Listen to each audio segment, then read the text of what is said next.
ঘৰখন এতিয়াও পানীৰ তলত। বাৰিষাৰ বানে বিধ্বস্ত কৰিলে ঘৰখনলৈ মনত পেলাই আশ্ৰয় শিবিৰত বৰ্ণাঢ্যৰ চকুপানী।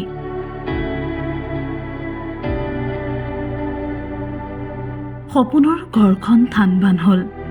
এতিয়াও পানীৰ তলতে আপোন ঘৰখন।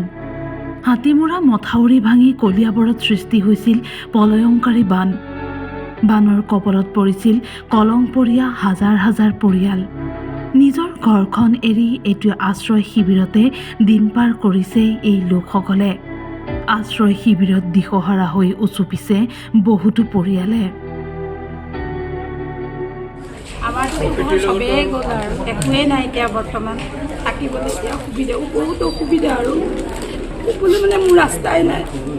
মোৰ ইউনিয়ন কমিটি ফিচাৰীৰ লগত মোৰ গোটেই চেচ একোৱেই নাই। এতিয়া আকৌ এই নেক্সট কোটা পানী থাকিব আৰু ধ্বংস হৈ গৈছে মোৰ টিং পাত একো। মোৰ এতিয়া পাকঘৰত বুলিবলৈ সোমাবলৈ সময় সন্ধি নাই। মই কথা ক'বই নোৱাৰোঁ। উপায়বিহীন মোৰ মানুহজনে মোৰ দিন হাজিৰা কৰে ল'ৰা এটা মোৰ যেনে তেনে ল'ৰাটোৱে হায়াৰ ছেকেণ্ডেৰী পাছ কৰিছে। মই এতিয়া ভালকৈ তাক এতিয়া পঢ়াবই নোৱাৰিম চাগে। এতিয়া মোৰ কোনো পৰিস্থিতিয়ে নাই। এতিয়া বিপদৰ সময়ত বানাক্ৰান্তৰ কাষত থিয় দিছে কেইজনমান সুহৃদয়বান লোক। আশ্ৰয় শিবিৰতে এতিয়া অনিশ্চয়তাত দিন পাৰ কৰিছে এই লোকসকলে।